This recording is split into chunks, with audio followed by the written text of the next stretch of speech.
எலி ஏன் அம்மனமா போகுதுன்னா, எலி ஏன் அம்மனம் நோக்கி போகுது அப்படிங்கிறது தான் பொருள். ஏதோ பொருள் வச்சுருக்காங்க, அதனால எலி அந்த பக்கமாக போகுது.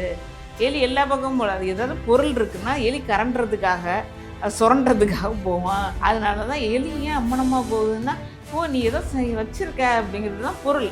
அழகாக தமிழன் பேசியிருக்கான். ஆனால் நம்ம என்ன பண்ணியிருக்கோம்?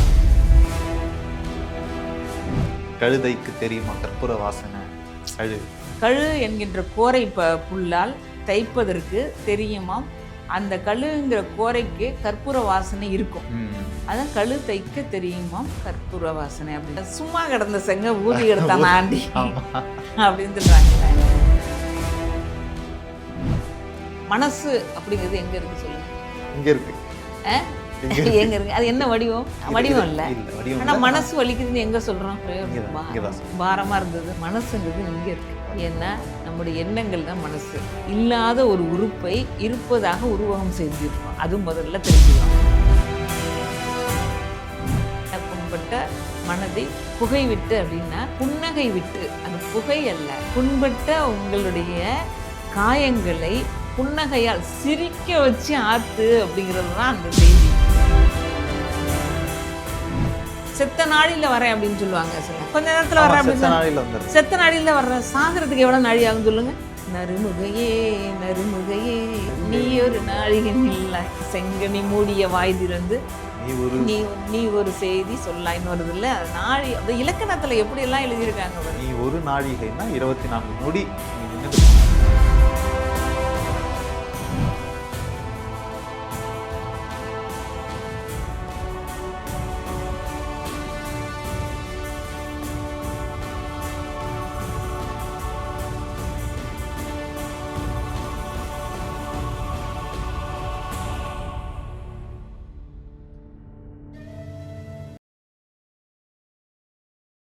சோழன் சொல்வீச்சு நேயர்களுக்கு வணக்கம். நான் ராகவேந்திரன் பன்னீர்செல்வம்.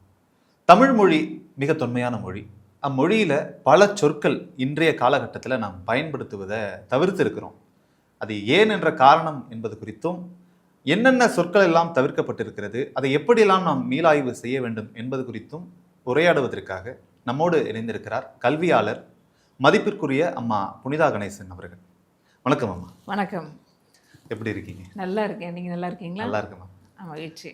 இப்போ அன்றாட வாழ்க்கையில் இன்றைக்கு நம்ம சாதாரணமாக எடுத்துக்கணும், நம்மளோட கைபேசி எடுத்துக்கோமே, அதில் கூட இப்போ அதில் சார்ஜ் இல்லை, சுவிட்ச் ஆஃப் ஆயிடுச்சு அப்படின்னு தான் நம்ம சொல்கிறோமே தவிர, அதற்கு நிகரான தமிழ் சொற்கள் நம்மக்கிட்ட இல்லையா, இல்லை நம்ம அதை மறந்துட்டோமா அப்படின்ற கேள்வியிலேருந்தே நம்ம அப்படி பேசலாம்.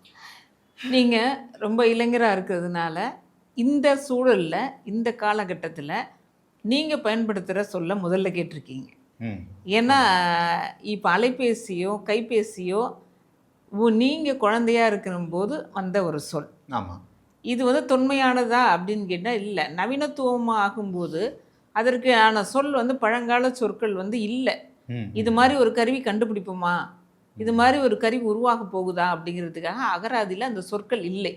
அதற்கு நாம் இப்பொழுது தேடி புது சொற்களாக மகிழுந்து, பேருந்து, சிற்றுந்து, மின்னேத்தி அப்படின்னு, பொத்தான் அப்படின்லாம் நம்ம பொத்தான்கிறது பொதுவான சொல் அப்படின்னு பயன்படுத்தியிருக்கோம். தமிழ் ரொம்ப அழகானது. அமுதே தமிழே அழகிய மொழியே அப்படின்னு திரைப்பட பாடலாசிரியர்கள் எழுதியிருக்காங்க. தமிழ் அப்படிங்கிறது உயிர், மெய், வல்லினம், மெல்லினம், இடையினம் கலந்த ஒரு சொல். அது தலைமை 2-3 இருக்கு இல்லையா? வல்லினம், மெல்லினம், இடையினம் இருக்குது. இதை தொல்காப்பியம் என்ன சொல்லுது அப்படின்னா, எல்லா சொல்லும் பொருள் குறித்தனவே அப்படின்னு சொல்லுது. அப்போ எல்லா சொல்லும் பொருள் குறித்தன அப்படின்னு சொன்னால், அந்த சொற்களை நம்ம பேசிகிட்டு இருந்த சொற்களை இப்போக்கி நம்ம விட்டுட்டோம். ஆமாம். முதல்ல நம்ம மறந்து போன சொல் சோறு. அதுதான் நம்ம தினந்தோறும் நீங்கள் சொல்கிறது மாதிரி கைபேசியை பற்றி பேச போகிறது கிடையாது. பசிச்சா அம்மாட்ட கேட்கறது சோறு கேட்க போகிறோம். அன்றும் இன்னும் வருங்காலத்திலும் சோறு, என்றும் சோறு இல்லையா? உண்டி கொடுத்தவர் உயிர் கொடுத்தவரே அப்படின்னு. உண்டி அப்படிங்கிறது சோறு, அதாவது உணவு அப்படிங்கிற ஒரு சொல்கிறது. சோறை மறந்துட்டோமே. சாதம், ரைஸ் அப்படிங்கிற சொல்ல பயன்படுத்திக்கிறோம். அப்போ இந்த சோறை மறந்ததுனால என்னென்னா சோறு சாப்பிட்றதையும் மறந்துட்டோம்.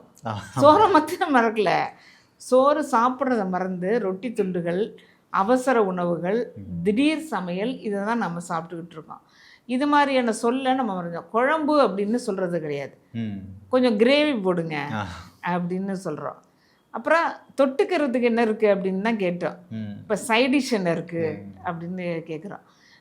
அப்போ பதார்த்தங்கள் இருக்கா, அம்மா என்ன பலகாரம் பண்ணாங்க அப்படின்னு இப்போ என்ன ஸ்நாக்ஸ் பண்ணாங்க அப்படிங்கிற ஒரு செய்தி இருக்குது. புழக்கத்தில் அந்த சொல்ல நம்ம பேச மறந்துக்கிட்டு இருக்கோம். அந்த சொல் வந்து அழகியலாக தெரியுது. அதனால வந்து நம்ம சொற்களில் உள்ள அழகியல் வந்து குறைஞ்சி போயிடுது அப்படிங்கிறது என்னோட செய்தி. இது வந்து எதனால அந்த மாற்றம் ஏற்பட்டது அப்படின்றதுக்கு காரணம் தேவைப்படுது. இப்போ நான் என்ன நினைக்கிறேன்னா, ஒரு காலத்தில் இல்லை, நான் சின்ன பிள்ளையாக இருக்கும்போதே இரவாணத்தில் சொருகி வச்சிருக்கேன்ப்பா, அதை எடுத்துட்டு வா, அந்த அருவாள் எடுத்துட்டு வா அப்படின்னு சொல்லுவாங்க. நான் அனுபவிச்சிருக்கேன். இன்றைக்கு அந்த இரவாணமும் இல்லை, அந்த இரவாணன்ற சொல்லையும் பயன்படுத்துறதை விட்டுட்டாங்க. சொருகி வைக்கிறதுக்கு இல்லை. ஏன்னா இப்போ எல்லாமே வந்து நம்ம கணினிமயமாக்கப்பட்டது அப்படிங்கிற ஒரு காரணத்தினால எல்லாமே வருகை செஞ்சு தான் நம்ம பொருள்களை வைக்கிறோம். அது ஒரு காரணம். இரவாணம் இல்லாததுக்கு காரணம் இருப்பிடங்கள் வந்து குறைஞ்சி போச்சு, இடவசதிகள் வந்து ரொம்ப சுருக்கம் போச்சு. ஒரு கத்தியோ அருவாளோ எடுத்துகிட்டு வரணும்னா இரவாணத்தில் சொருகி வச்சுருக்கோம், இன்னொரு பக்கம் பரணியில் வச்சுருக்கோம் அப்படின்னு, கட்டுப்பொட்டி அப்படின்னு சொல்லுவோம், தொம்பை, குடுவை. என் தொம்பை அப்படிங்கிறது வந்து என்ன தொம்பை மாதிரி இருக்க அப்படின்னு சொல்கிறாங்க. எங்கள் ஊர் பகுதியில் தொம்பங்குடிசைன்னே ஒரு பகுதி இருக்குது, தொம்பங்குடிசை அப்படின்னு. தொம்பை அப்படின்னா இந்த தேர்கால்களில் 2 பக்கமும் தோரண வாயில் கட்டி விடுறாங்கல்ல, அது பேர் கூட அது வந்து தொம்பை அப்படின்னு சொல்லுவாங்க. அந்த மாதிரியான சொற்கள் அதெல்லாம் வீட்டில் வந்து பயன்படுத்துறது இல்லை. இப்போ ஆளை பார குருது மாதிரி இருக்க அப்படின்னு சொல்லுவாங்க. அது குதிரோட சொல் வந்து குருது, ஆனால் குதிர் மாதிரி இருக்க அப்படின்னு தான் சொல்லணும். ஆனால் குருது மாதிரி இப்போ என்ன சொல்கிறாங்க, என்ன ஒபிசிட்டி ஆகிட்டீங்க அப்படின்னு சொல்கிறாங்க, உடல் பருமன் ஆகிட்டீங்க அப்படின்னு. பருமன்னு கூட ரொம்ப அழகான சொல், ஒபிசிட்டி ஆகிட்டீங்க. ஏன்னா தேகம் மெலிஞ்சு போச்சு அப்படிங்கிற வார்த்தையெல்லாம் இல்லை.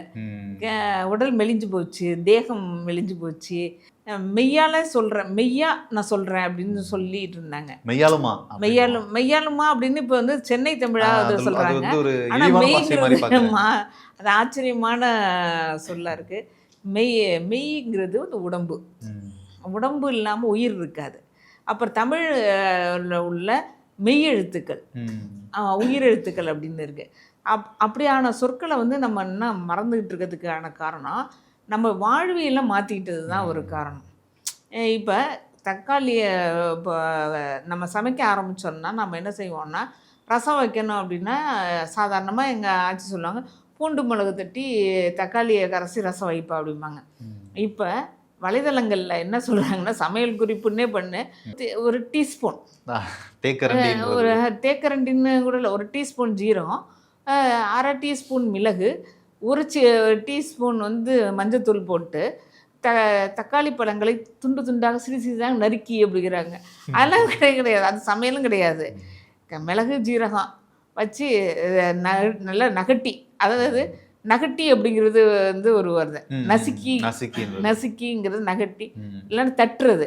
பூண்டை மட்டும் அரைக்கக்கூடாது, பூண்டை வந்து தட்டணும், அம்மியில் போட்டு தட்டி அப்படி ரசத்தை, தக்காளி பழத்தை அப்படி கரைச்சி ரசம் வச்சோம்னா அந்த ரசத்தோட சுவையே வந்து ஒரு அழகு, நம்ம சொல்கிற அந்த செய்முறையும் ஒரு அழகு. இப்போ நறுக்கி வெட்டி கொலை பண்ணி நம்ம பேசுறதுலேயே கொலை சொற்கள் நிறைய பயன்படுத்துகிறோம், அதனால சுவையாக இல்லாமல் இருக்கு. தட்டி போட்டுலாம் ரசம் வைக்கிறதில்ல, அரைச்சி தான் வைக்கிறாங்க. இப்போ மிக்ஸியில் போட்டு அரைச்சி, நீங்கள் பார்த்தீங்கன்னா மின்னி எந்திரத்தில் அரைச்சாலும் சரி, அம்மியில் இப்போ நவீனமாக இப்போ மறுபடியும் என்ன பண்ணுறாங்கன்னா, அது ஒரு நாகரிகமாக கதை. நாங்கள் எங்கள் வீட்டில் நாங்கள் அம்மியில் தான் பயன்படுத்துவோம் அப்படின்னாங்க. அம்மி இருக்கும், பயன்படுத்துகிறாங்களா என்னன்னு தெரியாது. அரைக்கிற போது ஒரு சுவை இருக்கும், பூண்டு தட்டும்போது ஒரு சுவை இருக்கும், தட்டி அதை நுணுக்கும் போது ஒரு சுவை இருக்கும். நுணுக்கிறது தெரியும் இல்லையா, நுணுக்கிற மாதிரி சுவை இருக்கும். அது மாதிரி இஞ்சியை வந்து அரைக்கும் போது ஒரு சுவை இருக்கும். நீங்கள் தேநீர் போடுறீங்கன்னு வச்சுங்களேன், இஞ்சி அரைச்சி போட்டால் அது தேநீராக இருக்குமா? நசுக்கி தான் போடும், அது தட்டி போடணும், இஞ்சி தட்டி போட்டு வைக்கணும் அப்படின்னு சொல்லுவாங்க. அது மாதிரி ஒவ்வொன்றுக்கும் ஒரு சுவை இருக்குது. அதே மாதிரி ரசத்துக்கு வந்து தோல் முழுவதுமாக உரிச்சிட்டு நீங்கள் ரசம் வச்சிங்கன்னா அது மருந்து ரசம் ஆயிடும். மேல் தோலை மட்டும் அப்படி கையில் தடவி விட்டுட்டு ஒரு தட்டு தட்டி ரசம் வச்சிங்கன்னா அது சுவையாக இருக்கும். அதே மாதிரி அசைவ குழம்புகளில் வந்து அரைச்சி போடுற குழம்பு வந்து மாமிச உணவுகளுக்கு வந்து அரைச்சி போடுவாங்க. அதை கடல் உணவுகளுக்கு வந்து தட்டி போடுவாங்க. ரெண்டுக்கும் சுவை அதிகம். அப்போது இந்த அம்மியினுடைய பயன்பாடு குறைந்ததன் விளைவு அந்த சொற்களையும் நம்ம குறைச்சிக்கிட்டோம் அப்படின்னு. ஆமாம், வேலை செய்கிறது தானே சொல்லுவோம். இப்போ வேலை செய்கிறத வந்து என்ன செஞ்சுக்கிட்டு இருக்கேன், நான் மிக்சியில் அரைச்சிக்கிட்டு இருக்கேன், கிரைண்ட் பண்ணிகிட்டு இருக்கேன், நல்லா கிரைண்ட் பண்ணி போடுங்க அப்படின்னு சொல்லுவாங்க. அதெல்லாம் கிடையாது. நீங்கள் அதுக்கு முன்னாடி எல்லாம் பார்த்தீங்கன்னா, நான் சிறுபிள்ளையாக இருக்கும்போது கொத்தமல்லியை வந்து கொத்தமல்லி தழையை வந்து அப்படி எல்லாத்துக்குமே பயன்படுத்த மாட்டாங்க. இப்போ எல்லா உணவுகளுக்குமே கொத்தமல்லி தழையை போடுறாங்க. அது என்ன சுவை, என்ன அது எதற்கு போடணும் எதற்கு போடக்கூடாதுங்கிற பண்பு தெரியல. தமிழர்களின் உணவு வந்து இப்படி ஒரு தரங்கெட்டு போனதுக்கான ஒரு காரணமும் கூட மாற்றான் உணவை வந்து அவங்க தேடி போகிறாங்க. அதுதான் ஒரு செய்தி. அப்போ மாற்றானுக்கு இருக்க நோய் நமக்கு வந்துடுது. இந்த சமையல் மூலமாகவும் சொல்லியல் மூலமாகவும் மறந்து போன தமிழ் சொற்களை மீட்டெடுப்பதன் மூலமாக மறந்து போன நம்முடைய வாழ்வியலை மீட்டெடுக்கணும். அதுதான் இப்போ நீங்கள் கேட்ட முதல் கேள்வி இருக்கு இல்லையா, அதுதான் ஏன் பேசணும் அப்படின்னு சொன்னால், பேசணும், பேசுகிறத செய்யணும். செயல்பாடு இருந்தால் தான் அதை பற்றி பேச முடியும். அது செயல்பாடு குறைஞ்சதன் காரணமாக சொற்கள் குறைஞ்சி போச்சு. சொற்கள் குறைஞ்சி போனதுனால வேலைகள் குறைஞ்சி போச்சு. வேலைகள் குறைஞ்சி போச்சா தெரியாது. இப்போ நீங்கள் எந்த குழந்தைகிட்ட நீங்கள் பேசுனாலும் தம்பி வந்திருக்கவங்க யாருன்னு தெரியாது. அந்த தெரியாதுங்கிற வார்த்தையை அவ்வளோ எளிமையாக பேசுகிறாங்க குழந்தைங்க. தெரியாது அப்படின்னு இப்போ நான்லாம் தெரியாதுன்னு சொல்ல மாட்டேன், கேட்டுட்டு வந்து சொல்கிறேன். குறைந்தபட்சம் தெரிந்த மாதிரி தலையாடிட்டு தெரிஞ்ச மாதிரி தெரியலை அப்படின்னு சொன்னால் நினைவுள்ள அப்படின்னு சொல்லுவோம். நினைவுள்ள எனக்கு எங்கே பார்த்த ஞாபகம் இல்லை அப்படிங்கிறோம். அப்போ அதுல எல்லாம் வந்து நம்முடைய சொற்கள் குறைஞ்சி போச்சு. இப்போ நீங்கள் பார்த்தீங்கன்னா எலி அம்மனமாக போகுதுன்னு கேட்டுருக்கீங்களா? இப்போதான் தெரியுது ஏன் எலி அம்மனமாக போகுதுன்னு. அதுக்கு என்ன, நீங்கள் என்னோட மகன், நீங்கள் என்ன புரிஞ்சிருக்கீங்க? எலி என்னைக்கு ட்ரெஸ் போட்டிருக்கு அது அம்மனமாக தான் ஓடிக்கிட்டு இருக்கோம். அதில் என்ன ஆச்சரியப்படுறதுக்கு இருக்குது? இப்போ நீங்கள் பேசும்போது கூட உங்களை அறியாமல் என்ன ட்ரெஸ் போட்டிருக்கு, இப்போ இந்த என்ன ஆடை போட்டிருக்குன்னு சொல்ல முடியல, என்ன உடை போட்டிருக்குன்னு சொல்ல முடியல. அது ஒரு செய்தி. ஏன்னா மறந்து போகிறதுக்கான காரணங்களை நான் சொல்லிட்டு இருக்கேன். எலி ஏன் அம்மனமாக போகுதுன்னா, எலி ஏன் அம்மனம் நோக்கி போகுது அப்படிங்கிறது தான் பொருள். ஏதோ பொருள் வச்சுருக்காங்க, அதனால எலி அந்த பக்கமாக போகுது. எலி எல்லா பக்கமும் போகாது. ஏதாவது பொருள் இருக்குன்னா எலி கரண்டுறதுக்காக சுரண்டுறதுக்காக போவோம். அதனால தான் எலி ஏன் அம்மனமாக போகுதுன்னா, ஓ நீ ஏதோ வச்சுருக்க அப்படிங்கிறது தான் பொருள். அழகாக தமிழன் பேசியிருக்கான். ஆனால் நம்ம என்ன பண்ணியிருக்கோம், எலிக்கு ஒரு ஆடையை போட்டு அதை ஒரு வாகனமாக்கி நீங்கள் சொல்கிற மாதிரி ட்ரெஸ் இல்லாமங்கிறீங்க. ஆடை அப்படி இல்லை. எலி மனம் என்பது அது உணர்வு நிலை. இப்போ அம்மா வந்து என்ன சமைக்கிறாங்கங்கிறத நீங்கள் கதவை திறக்கும் போதே சொல்லிடுவீங்க. அம்மா நீங்கள் தக்காளி சட்னி வைக்கிறீங்களா, இல்லை தோசையை சுடுறீங்களா அப்படின்னு நம்ம கேட்குறோம் இல்லையா. அது மாதிரி எலி ஏன் அம்மனமாக ஓடுதுன்னா அந்த மனம் நோக்கி போகிறது அப்படின்னு அர்த்தம். கழுதைக்கு தெரியுமா கற்பூர வாசனை? கழு என்கின்ற கோரை புல்லால் தைப்பதற்கு தெரியுமாம். அந்த கழுங்கிற கோரைக்கு கற்பூர வாசனை இருக்கும். அதான் கழு தைக்க தெரியுமாம் கற்பூர வாசனை அப்படின்னு. சும்மா கிடந்த செங்க ஊதி எடுத்தான் ஆண்டி அப்படின்னு சொல்றாங்கல்ல, தெரியுமா உங்களுக்கு? இல்லை தெரியலம்மா. சும்மா நான் புரிந்த வரைக்கும் சொல்றேன். சும்மா கிடந்த சங்கதை பட சும்மா அதை எடுத்து ஊதி ஊர்ல இருக்க எல்லாரையும் கூட்டிட்டான், டிஸ்டர்ப் பண்ணிட்டான், தொந்தரவு பண்ணிட்டான் அப்படின்றத நாங்கள் புரிஞ்சுக்கிறோம். உங்களை அறியாமே ஆங்கில சொற்கள் வந்து விழுந்துகிட்டே இருக்கு. இது இப்போ வந்து ஏன் காணாமல் போச்சுன்னு சொன்னால், நீங்கள் படித்த கல்வியல் முறை, நீங்கள் பேசுகின்ற மக்கள், அவர்களுடைய ஈர்ப்பு தான். அவர்களுடைய ஈர்ப்பு உங்களை அறியாமல் கவர்ந்தது. இது தவறு அப்படின்னு சொல்ல முடியாது. ஆனால் ஒன்றோட ஒன்று கலக்கும்போது கொஞ்சம் மாற்றிக்கலாம் அப்படிங்கிறது. நீங்களாம் தமிழ் ஆர்வலர்களாக இருக்கிறதுனால இந்த செய்தியை நான் பதிவு பண்ணேன். திருடர்கள் இருந்திருக்காங்க. திருடர்கள் அவங்களுடைய தொழிலே என்ன அப்படின்னு சொன்னால், திருடுறதான் தொழில். திருடி பங்கு போட்டுக்குவாங்க. அது பங்கு போட்டுட்டு சத்திரத்தில் தங்குவாங்க. சத்திரமா சாவடியான்னு கேட்பாங்க. எங்கள் வீடு என்ன சத்திரம் சாவடின்னு நினச்சிக்கிட்டியா, போகிறவங்க வர்றவங்களாம் தங்குறதுக்கு அப்படின்னு கேட்பாங்க. ஆனால் அரசர்கள் மன்னர்கள் சத்திர சாவடிகளை கட்டி வச்சுருந்தேன். இப்போ இல்லை, நம்ம வீட்டில் ஒட்டுதுன்னே வச்சுக்கிட்டுறது இல்லை, அப்புறம் எங்கே சத்திர சாவடி இருக்க போகுது. அந்த நேரத்தில் பார்த்தீங்க அப்படின்னா நான் ஒரு துறவி, அதாவது யாசகன், துறவின்னு சொல்ல முடியாது, யாசகன். துறவி வேற, யாசகர் வேற. யாசகம் பெற்று வாழக்கூடிய ஒரு மனிதன், பிச்சைக்காரர்.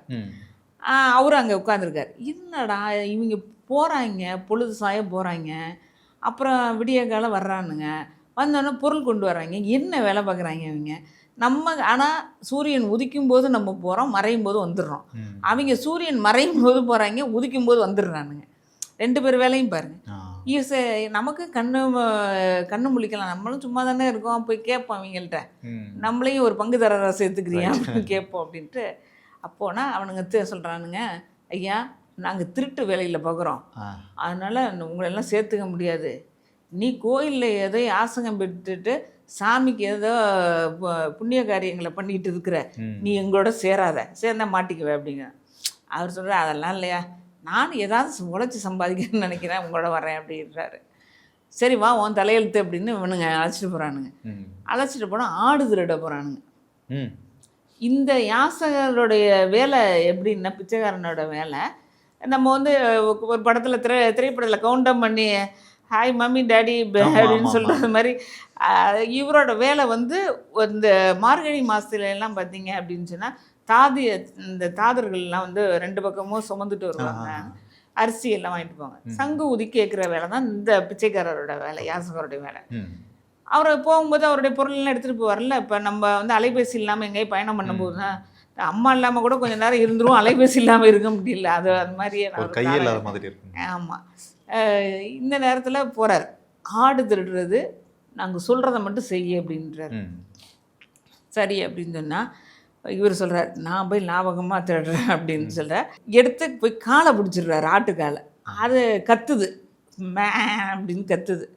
கத்துனோடனே பக்கத்தில் உள்ள இன்னொரு சொல்கிறான், சங்கு பிடிட்டா, சங்கு பிடிடா அப்படின்னு, சங்க பிடிடா அப்படின்னா.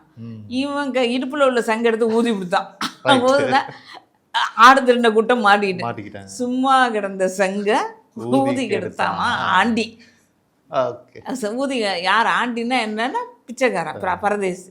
இது மாதிரியான சொற்கள்லாம் நிறைய நம்ம புழக்கத்தில் இருந்துச்சு. நீங்கள் சின்ன பிள்ளைல உங்கள் பாட்டிகிட்டே உங்கள் ஆச்சிகிட்டே யார் கேட்ட சொல்லு என்ன இருக்குது? பத்தியம் சொல்லுவாங்க, பத்திய சாப்பாடு அப்படின்னு சொல்லுவாங்க. இன்னும் அப்போ நான் கேட்டது பத்தியம்னா ஒரு வகையான உணவா, அது என்ன சுவையில் இருக்கும் அப்படின்லாம் கேட்டிருக்கேன். பிறகுதான் சொன்னாங்க பத்தியம் என்பது ஒரு நோய்க்கான உணவு வழிமுறை, அதுக்கு பேர் தான் பத்தியம் அப்படின்னா. ஆனால் இன்றைய காலகட்டத்தில் இன்னைக்கு போயிட்டு பத்திய உணவு சாப்பிட்றீங்களான்னு யாராவது கேட்டிங்கன்னா பத்தியம்னா என்னன்னு மறுபடியும் கேட்பாங்க. பைத்தியம்னு நினச்சிக்கோங்க. என்ன பைத்தியம்?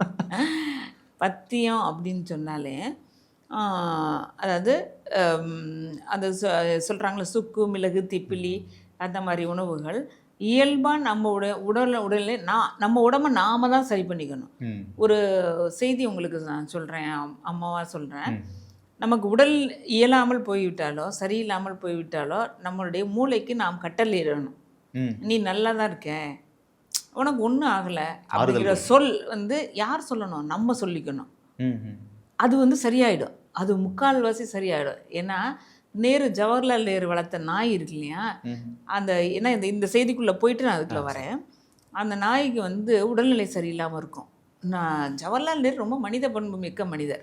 அவர் மாதிரியெல்லாம் ஒரு மனிதனோட சேர்ந்து வாழ்ந்தது, பஞ்சசீல கொள்கைகள்லாம் கொண்டு வந்தது, அதெல்லாம் பார்த்திங்கன்னா அரசியல் அப்பாற்பட்டு அதாவது சுதந்திர இந்தியாவின் பிரதம மந்திரியாக இருந்த ஜவஹர்லால் நேரு இயல்பான கிராமிய வாழ்க்கையெல்லாம் இருந்தார். கிராம சபை, அதில் வந்து இவங்க தான் ஓட்டு போடணுங்கிற நிலையை மாற்றி பணக்காரர்களுக்கு இருந்த கட்சியை வந்து பெரிய கட்சியாக உருவாக்கின பங்கு, எல்லாரும் ஓட்டு போடலான்னு சொன்னது, அதெல்லாம் ஒரு பக்கம், அது ஒரு பக்கம் இருந்தாலும் அவரோட வீட்டு நாய்க்கு உடம்பு சரியில்லை. அவருக்கு வந்து எங்கே பார்த்தாலும் மகிழுந்துகள் வீட்டை சுற்றி இருக்கும், எந்த வாகனத்தில் அவர் பயணிக்கிறாருங்கிறதே தெரியாது, அப்படி தான் போவார். ஆனால் போகும்போது அவர் வளர்க்குற நாய்க்கு அதில் ஒரு செய்தியை சொல்லிட்டு போகிறார். அது நாய், அதாவது விலங்குகளுக்கான மருத்துவரும் வந்து பார்க்குறாங்க. ஆனால் இருந்தாலும் அவர் சொல்லிட்டு போகிறாரு. அப்புறமா ஒரு நாள் கேட்குறாங்க அவங்க வீட்டில் உள்ளவங்க, நீங்கள் தினந்தோறும் ஐயா அந்த நாய்கிட்ட ஏதோ பேசிட்டு போனீங்களே, என்னன்னு தெரிஞ்சுக்கலாமா அப்படின்னு கேட்குறாங்க. அது ஒன்றும் இல்லை, அதுகிட்ட போய் உனக்கு ஒன்றும் உடம்பு இல்லை, நல்லா இருக்கேன்னு நான் சொல்லிட்டு வந்தேன். அதுக்கு என்னோட மொழி புரியுதா என்னங்கிறது தெரியாது, சொல்லிட்டு வந்தேன். அது வந்து காது மடல்களை வந்து ஆட்டுண்டுச்சு. அப்போ அது குணமாயிடுச்சு. அது மருத்துவர் பார்த்தது ஒரு பக்கம் இருந்தாலும் என்னோட சொற்கள் மருந்தாக போணுச்சு அப்படின்னு சொல்கிறார். இதுதான் நம்ம ஒரு சொற்கள் வந்து மருந்தாக பயன்படுறது. ஏன்னா நம்ம நல்லா வந்து ஒரு இன்டர்வியூக்கு வருவோம் பாருங்களேன், அழகாக வருவோம். நம்ம பக்கத்தில் ஒரு லூசு உட்காந்துருக்கோம், சொல்லலாம் ஏன் டல்லாக இருக்கீங்க அப்படின்னு கேட்கும். அப்பயே நம்ம முகம் மாறி போயிடும். சோர்வாக இருக்கீங்க அப்படின்னு கேட்டேன், ஆங்கிலத்தில் கேட்பாங்க ஏன் டல்லாக இருக்கீங்க அப்படின்னு கேட்பாங்க. என்ன முன்னாடி பார்க்கும்போது நல்ல நிறமாக இருந்தீங்க, இப்போ என்ன வெயிலில் போனீங்களா? இப்போ எதிர்மறையான கேள்விகள் கேட்கும்போது அது நம்ம உடம்புக்குள்ளே புகுந்து நம்ம வந்து நம்மளை மாற்றிடும். இப்போ என்னையே ஒருத்தவங்க பார்த்துட்டு நான் தலைமை பதவியில் இருக்கிறதுனால சொல்லுவாங்க, அம்மா நீங்கள் முன்னோட நிறமாக இருக்கீங்க அப்படின்னு. அப்படியா? நான் உள்மனசு சொல்லலாம், அப்படியா நிறமாக இருக்கேனா அப்படின்னு ஒரு மகிழ்ச்சி எடுக்கும். இது இப்போ நேர்மறையான செய்திகளை கேட்குறது எதிர்மறை செய்தி. இப்போ பத்தியம் அப்படிங்கிறது ருதுவான பெண்களுக்கு கொடுக்கறது, அதாவது கர்ப்பிணி பெண்களுக்கு, அப்புறம் குழந்தை பெற்ற பெண்களுக்கு இதெல்லாம் கொடுக்கறது தான் பத்திய உணவு. இதில் வந்து ருதுவான பெண்ணுக்கு கொடுக்குற பத்திய உணவு என்னவா இருக்கும் அப்படின்னா, எல்லாம் அரைச்சி எண்ணெய் சேர்க்காம அவங்களுக்கு கொடுக்கறது முட்டையும் எண்ணெயும், நல்ல எண்ணெய். நல்ல அப்படின்னாலே பெரிய நல்ல பாம்பு, பெரிய பாம்பு. அது நம்ம சுதந்திரம் வாங்கும்போது கூட ஒரு செய்தியை சொன்னாங்க, ஆசரு நல்ல நல்ல அவை நல்ல நல்ல அடியார் அவருக்கு மிகவே அப்படின்னா, ஜவஹர்லால் நேருட்டேருந்து இங்கேருந்து பீடாதிபதிகள் போய் கொடுத்ததா பேச்சு. அந்த வேயுறு தோழி பங்கன்னு ஒரு வரும், விடமுண்டகண்டன் மிக நல்ல வீணை தடவி ஞாயிறு திங்கள் செவ்வாய் புதன் வியாழன் வெள்ளி சனி பாம்பு 2 ஆசரு நல்ல நல்ல அவை நல்ல நல்ல அடியார் அவருக்கு மிகவே அப்படின்னு. அடியாரை விட மிகுந்தது வந்து இந்த நான் சொல்கிற சொல். அந்த சுதந்திரத்தை பெற்றுக்கொண்டேன் அப்படின்னு தமிழ் சொற்களால் சுதந்திரம் வாங்கினதா இந்த செய்தியை படித்தோம். சமீபத்தில் ஊடகங்கள் இருக்கிறதுனால அதுவும் வருது. இப்போ நல்ல எண்ணெயும் முட்டையும் கருப்பு நிற உளுந்தும் கொடுக்கறது பத்திய உணவு. அவங்களுக்கு அதே மாதிரி முதல் முறையாக ருதுவாகிற பெண்கள், ருது என்ற உங்களுக்கு தெரியும் பெரிய பொண்ணாகுது, பருவநிலை அடைகிற பெண்களுக்கு அரைச்சி அதை வந்து வடிகட்டி எந்தவித சக்கையும் இல்லாமல் கொடுக்குற உணவு வந்து ருதுவான பெண்களுக்கு கொடுக்கறது. அப்புறம் கர்ப்பிணி பெண்களுக்கு கொடுக்குற உணவு வந்து மருந்து 5 மாத மருந்து கொடுக்க அழைச்சிட்டு போகிறேன் அப்படின்னு ஒன்று சொல்லுவாங்க. ஆமாம், 5 மாதம் சாப்பாடு கொடுக்கணும்னு சொல்லுவாங்க. சாப்பாடு கொடுக்கணும்னு சொல்கிறது வேற, 5 மாதம் சாப்பாடு கொடுக்கணும். இப்போ நவநாகரிகத்தில் மாறி போச்சு. 5 மாதத்துக்கு மருந்து கொடுக்குறாங்களான்னு கேட்பாங்க. அது என்ன மருந்து கொடுக்குறாங்கங்கிறது எனக்கு தெரியல. நான் பொதுவாக இப்போ எனக்கெல்லாம் என்ன கொடுக்குறாங்களான்னு எனக்கு தெரியல. இல்லை, பாலும் குங்குமப்பூவும் கொடுப்பாங்க. அந்த குழந்தை வந்து வண்ணமாக நிறமாக இருக்கணும் அப்படின்னு. ஆனால் குங்குமப்பூ சாப்பிட்டா குழந்தை கருத்து போயிடுவாங்க, அது தெரியாது நிறைய பேருக்கு. அதை கொடுத்து சரி பண்ணிடுவாங்க. ஏன் அதை வந்து மறந்த சரியில்லை அப்படின்னு சொன்னால், நம்முடைய தமிழன் பண்ணுற மிகப்பெரிய செய்தி என்ன, வருத்தத்தக்க செய்தி என்னென்னா, மருந்துகளை சொல்லாமல் போனது, மருந்துகளை மறைத்து விட்டாங்க. ஆனால் அப்போ ஒரு உணவு கொடுக்குறாங்க. அதுக்கப்புறம் வந்து பிரசவ அறைக்குள்ளே ஒரு மருந்து கொடுப்பாங்க. அதில் என்னென்னா சுக்கு, மிளகு, திப்பிலி, பூண்டு, மிளகா, புளி இதெல்லாம் வச்சு அரைச்சி எண்ணெயே சேர்க்காம கொதிக்க வச்சு அதை கொடுப்பாங்க பாருங்க. அதில் முருங்கை பிஞ்சு, நூல் மாதிரி வர முருங்கை பிஞ்சு அதை போட்டு ஒரு குழம்பு வைப்பாங்க. அது வீடே மணக்கும். சொல்லும்போதே அப்படி அதை வந்து கொதிக்கிற நல்ல சூடான சோத்தில் நீங்கள் வந்து அதை போட்டு சாப்பிட்டீங்க அப்படின்னா அது ஒரு பத்திய குழம்பு. இதெல்லாம் என்னென்னா நோய் தீர்க்கிறதுக்கான ஒரு செய்தி இருக்குது. நோயெல்லாம் நோய் செய்தவருக்கே. நோய் செய்தவருக்குன்னா நாமளாக உருவாகி, நம்மளுக்கு தெரியும் 12 மணிக்கு பிரியாணி சாப்பிடக்கூடாதுன்னு தெரியும். இருந்தாலும் நம்ம 12 மணி பிரியாணியை சாப்பிட்றோம். பிரியாணி அப்படிங்கிற உணவே நம்ம உணவு கிடையாது. அது குழம்பு சோறு மாதிரி தான். குழம்பு சோறை கிளறி சாப்பிட்ற ஒரு உணவு. ஆனால் வந்து அது இப்போ ரொம்ப வகை வகையான பிரியாணி எல்லாம் செஞ்சு சாப்பிட்றாங்க. கிராமப்புறங்களில் இந்த பத்தியம்ன்ற வார்த்தை புழக்கத்தில் இருந்தது, இன்றைக்கு இல்லாமல் போனதுக்கு காரணம் ஒருவேளை ஆங்கில மருத்துவம் வந்ததுனால இந்த பக்கம் பத்திய உணவு கொடுக்க இல்லாமல் போனதுக்கான காரணம் பத்தியமே இல்லை. ம். இவங்களை அதுக்கு நம்ம இன்னொன்று நோயே இல்லைன்னு சொல்லிட இல்லை, முடியாது. இன்னும் சொல்ல நோய் நிறையா இருக்கு. நீங்கள் ஒரு மாத்திரையை வாங்கிட்டு போய் இந்த இணையதளம் வந்த காரணத்தினால டாக்டர் நீட்டு எழுதி மதிப்பெண் எழுதி நீட்டு எழுதி அவன் 3 மாதம் பயிற்சி எடுத்து 3 வருஷம் பயிற்சி எடுத்து மருத்துவத்துறையில் சேர்ந்து படிச்சுட்டு வர்ற குழந்தை ஒரு ப்ரிஸ்கிரிப்ஷன் எழுதி கொடுத்துச்சின்னா அதை அட்டையை வச்சுட்டு கூகுளில் ஸ்கேன் பண்ணி இது என்ன மருந்துன்னு கண்டுபிடிச்சி மருத்துவர்கிட்ட போய் இதுக்கு இந்த மருந்து தானே தீர்வுன்னு சொல்லியிருக்காங்க, நோய்க்கு இந்த மருந்து தானே தீர்வுன்னு சொல்லியிருக்காங்க, நீங்கள் சொல்கிறீங்கன்னு சண்டை போடுற சமூகம் இருக்கிறப்ப எப்படி நோய் வராமல் இருக்கும்? சரிதான். சரியா? நம்ம என்னமோ ஒரு ஜவு மிட்டாய் ஏதோ ஒன்று முட்டாய் சேனி மிட்டாய் கொடுக்குறானா, மருந்துக்கால் மதிமுக்கால். நம்முடைய ஆற்றல் வந்து இது மாறும். இதனால தமிழ் சொற்கள் அணைஞ்சு போச்சு. ஊருக்குள்ள நிறைய நையாண்டி பேர்லாம் உங்கள் ஊரில் பட்ட பேர்லாம் கேட்டிருக்கீங்களா? நிறைய இருக்கு. தொங்கட்டான் தொங்கட்டான் தொங்கட்டான்ற ஒரு பேர்லேயே எங்கள் தாத்தா ஒருத்தர்லாம் இருந்தார். ஆனால் அதுக்கு விளக்கம் என்னன்னு நானும் கேட்காம விட்டுட்டேன். தொங்கட்டான்னா அந்த காதில் நான் போட்டிருக்கேன் தொங்கட்டான். அதுக்கு கம்மல் தானே சொல்லுவோம் இல்லையா? இது தொங்கட்டான், இது தோடு. இது இல்லாமல் இருந்தால் இது பேர் தோடு, காதோடு. ஆனால் இப்போ தொங்கட்டான்ற இது சொல் இல்லாமல் போயிடுச்சு. நாக்குல மூக்குல நத்து புல்லாக்குல ஓலை சரட்டுல ஒன்னப்பு காதுல சிட்டாங்குருவி சினுக்கு தான் இந்த சின்ன பொண்ணு காதுல ஒரு குணுக்கு தான் அப்படின்னு ஒரு பாட்டு இருக்கு. நாக்குல மூக்குல நத்து புல்லாக்குல ஓலை சரட்டுல ஒன்னப்பு காதுல. இங்கே கிளாவர், இது வந்து கிளாவர். இது ஒன்னப்பு தெட்டு புல்லாக்குன்னு சொல்றோம்ல, இது ஒன்னப்பு, இது புல்லாக்கு, இது கிளாவர், இது குருடு. இது பேரு. ஆனா இந்த சொல்லலாம் உங்களுக்கு தெரியாது. மூக்கு கீழே 2 வார்த்தை. இது ஒன்று, இதுதான் வந்து இது புல்லாக்கு. ஒன்னப்பு தெட்டு புல்லாக்கு வாங்கி தர ராசையான்னு அவருக்கு அந்த எழுத்தாளருக்கு தெரிஞ்சிருக்கு புல்லாக்குன்னா என்னன்னு தெரிஞ்சிருக்கு. மூக்கில் போடுற பரதநாட்டியம் ஆடுறாங்கல்ல அவங்க போட்டிருப்பாங்க. அது ஒரு அதை வந்து அதாவது அந்த குல இது இவங்க விட்டு குடும்பம், இப்போ தச்சை விட்டு குடும்பம், கம்மாளை விட்டு குடும்பம், இந்த குடும்பம் அந்த குடும்பம்னு சொல்கிற மாதிரி குடும்ப ரீதியாக அந்த பேரை வச்சு அந்த குலதெய்வ வழிபாட்டுனால அப்படி வந்திருக்கும். மாத்ரான்கிற ஒரு தெய்வம் இருந்திருக்கும். உங்கள் முன்னோர்கள் யாராவது இருந்திருப்பாங்க, அவர் மறைஞ்சிருப்பார், அந்த வழிவகையாராக அந்த குலம் வந்திருக்கும். இப்போ தொங்கட்டான் அப்படிங்கிறது வந்து தொங்கட்டான்கிற ஒரு உங்கள் மூதாதையர்கள் யாராவது பேர் வச்சுருப்பாங்க.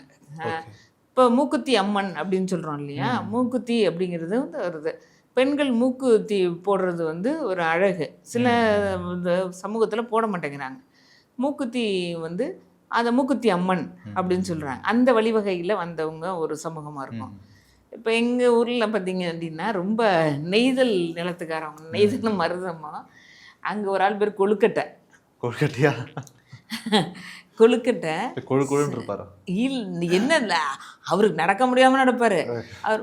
நாங்கள் இப்போ யார் எங்கள் ஆட்சி கேட்பாங்க, யார் நீ போகிறா அப்படின்பாங்க. இந்த கொழுக்கட்டை பெரியப்பா போகிறாரு அப்படின்னு சொல்லுவோம். அப்புறம் வந்து சீனிவாசனா சீனின்னு கூட கூப்பிட்டுக்கலாம். சக்கரைங்கிறது இப்போ பேராக இருக்குது, ஆனால் சக்கரை. பாவாடை சாமி, பாவாடைன்னு அந்த பாவாடைங்கிறது வந்து ஆண்டிக்காடு பகுதியில், எங்கள் ஊரில் ஆண்டிக்காடுன்னு ஒரு பகுதி, அந்த பகுதியில் வந்து சாமியோட பேர் பாவாடை சாமி. அதனால எங்கள் சொந்தக்காரர் ஒருத்தர் பேர் பாவாடைன்னு வச்சுருக்காங்க. இன்னொருத்தர் பேர் வந்து மரக்கா. நான் எங்கள் அப்பாட்ட சொல்லுவேன், எங்கள் வீட்டுக்கார்ட்ட சொல்லுவேன், மாமா மரக்கா நம்ம வந்திருக்கா அப்படின்னு சொல்லுவேன். இன்னொரு பாட்டி பேர் சுண்டு. மரக்கா வந்து நெல் அழுக்கிறதுக்கு அதான் அந்த பேரை சொல்கிறேன் பாருங்க. இன்னொன்று பேர் கரிச்சான். ஊர்ல காஞ்சான்னு ஒருத்தர் இருக்காரு. கரிச்சான். எல்லா ஊர்லயும் ஒரு காஞ்சா. இப்போ என் பேரே வந்து உண்மையான பேர் வந்து குயில். எங்கள் அப்பா அம்மா வச்ச பேர் வந்து குயில், எங்கள் மாமா வச்ச பேர் குயில். அதனால என்னோட சான்றிதழில் புனிதா கணேசனை கல்யாணம் பண்ணிட்டனால புனிதா. உண்மையான பெயர் வந்து குயில். உண்மையான எல்லாருமே வந்து அப்படிதான் குயிலம்மா, குயிலக்கா, குயிலத்தை அப்படின்னு தான் கூப்பிடுவாங்க. அது அப்போ அந்த ஊரில் அந்த செய்து எங்கள் ஊரே மகிழங்கொட்டை, மகிழ வனம் இருந்ததான். அதனால மகிழங்கொட்டை. அந்த மரக்கா நெல் அளக்கிறது கேட்டிங்கல்ல, மரக்கா எங்கள் வீட்டிலலாம் இப்போதைக்கு இருக்குது, நெல் அளக்குறாங்க. ஒருவேளை இந்த நெல் விவசாயம்லாம் இல்லாமல் போச்சுன்னா மரக்கான்ற சொல்லு கூட போயிருமோன்ற எடைய வந்து எடை மாறுபடுதில்ல உங்களுக்கு. மரக்காங்கிறது எத்தனை படி? 4 படி வரும். உறுதியாக தெரியலாமா? 4 படி வரும். 3 மா 1 ஏக்கர். 3 மா 3 மா 1 ஏக்கர். களம் அப்படிங்கிறது 12 மா. ஒரு களம் 12 மரக்கா வந்து ஒரு களம் நெல் அப்படின்னா சொல்லுவாங்க. என் வீட்டுக்காரர் முதுகில் ஒரு களம் நெல் காயப்படலாம் அப்படிம்பாங்க. அவ்வளோ அகலமாக அப்படியெல்லாம் வந்து வாழ்வியல் சொற்கள் வந்து அப்படியெல்லாம் இருந்துச்சு. இப்போ நையாண்டி பண்ணாதன்னு சொல்லுவாங்க, கேட்டிருக்கீங்களா? ரொம்ப நையாண்டி பண்ணாத, குசும்பு பண்ணாத, குசும்பு பண்ணாதங்கிறது நையாண்டி பண்ணாத அப்படிங்கிற ஒரு செய்தி இருக்கு. எங்கள் ஆச்சி ஒரு செய்தி சொல்லுவாங்க, சண்டை போட்டுட்டு அழுதுட்டு வந்தோம்னா அப்போ சொல்லுவாங்க, ஏன்டி நீ அழுதுட்டு வர? நான் ஆச்சி நான் வம்பேலுக்கல, அவள் தான் வம்புலுக்கு தான், ஆனால் இருந்தாலும் எனக்கு சண்டை வந்துருச்சு அப்படின்னு சொல்லுவாங்க. அப்போ தாத்தா சொல்லுவார், சந்தையில் கல்லை வீசினால் சனியை முடிச்சு வந்தாலும் அவளும் அப்படிவார். சந்தையில் எத்தனையோ பேர் இருக்காங்க, ஆனால் வந்து உனக்கு நேரம் தெரியல அப்படிங்கிற செய்தியை அந்த சொல்லுவாங்க. இன்னொன்று வந்து என்னோட கார்சார விதி அப்படின்னு ஒரு இது. கார்சார விதி அப்படின்னா என்ன? கார்சார விதி அப்படிங்கிறாங்களம்னா கிரகசார விதி என்னை அப்படி தள்ளிடுச்சு சோழ நாட்டில். என்னோட கார்சார ஒரு பாட்டி சொன்னிச்சு, என்னோட கார்சார விதி என்னை வந்து வந்துட்ட கொண்டாந்து மாட்டி விட்டுட்டு அப்படின்ச்சு. என்ன கார்சார விதி அப்படின்னா என் கிரகம் அப்படிங்கிறாங்கல்ல, கிரகசார விதி அப்படிங்கிற சொல் வந்து இருந்திருக்கு அப்படிங்கிற செய்தி இருக்கு. அப்புறம் வந்து சொல்லுவாங்க லாவண்யமாக இருந்துச்சு, எனக்கு ரொம்ப அந்த புடவை வந்து ரொம்ப லாவண்யமாக இருந்துச்சு அப்படிம்பாங்க. லாவண்யம்னா என்ன அப்படின்னா எனக்கு சரியாக ஒப்பனையாக, ஆங்கிலத்தில் சொல்ல போனால் கம்ஃபர்டபுளாக இருந்தது அப்படிங்கிற வார்த்தையை வந்து லாவண்யமாக இருந்துச்சு அப்படி, ரொம்ப ஸ்லாகித்து போனேன் அப்படின்னு சொல்கிறாங்க. அந்த சொல் மறந்து போச்சு. அப்புறம் நெகிழ்ந்து போனேன், அது இப்போ வந்து சினிமா சொல்லலாம் மாறதுனால நெகிழ்ச்சியாக இருக்குது அப்படின்னு சொல்கிறோம். அப்படியே நெகிழ்ந்து போயிட்டப்பா அப்படின்னு சொல்கிற சொல், இந்த சொற்கள்லாம் மறைஞ்சிக்கிட்டு போயிருங்க. அப்புறம் எங்கள் ஊர் பக்கம் சோழ நாட்டு பக்கம் வந்து அக்காவை வந்து அம்மாவாக பாவிக்கிற ஒரு பண்பு இருந்தது. அதனால் வந்து அக்கம்மான்னு கூப்பிடுவாங்க. எங்கள் அம்மா வந்து அவங்க அக்காவை அக்கம்மா அப்படின்னு கூப்பிடுவாங்க. என்னக்கம்மா அப்படிம்பாங்க. அப்பா அண்ணனை வந்து அண்ணையா, அண்ணனை வந்து அப்பாவை. நம்ம உறவு முறைகள்லாம் எப்படி இருந்திருக்கு பாருங்க, அண்ணையா. இப்போ இந்த ஆம்படையான்ற வார்த்தையெல்லாம் ஒழுக்கத்திலே எங்க அந்த ஆம்படியான் இருக்குன்னா ஆம்பளையான்னு சொல்லுவாங்க. எங்கள் வீட்டில் பேசும்போது சொல்லுவாங்க, அந்த மனுஷன் அங்கே நிற்கிறாங்களா பாரு அப்படிம்பாங்க. இப்போ அந்த ஆள் எங்கே இருக்காரு? மனுஷன் அங்கே நிற்கிறானா? எங்கள் தாத்தா சொல்லுவார், அப்புறம் நான் மிருகமா என்ன மனுஷன்னு கேட்குறேன் அப்படின்னு சொல்லுவார்.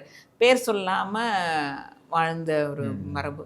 இந்த சொற்கள்லாம் மறந்து போச்சு. காப்படி, அரைப்படி, முக்காப்படி இதெல்லாம் வந்து இல்லாமல் போச்சு. சுண்டு வீசம் அப்படின்னு சொல்லுவார்.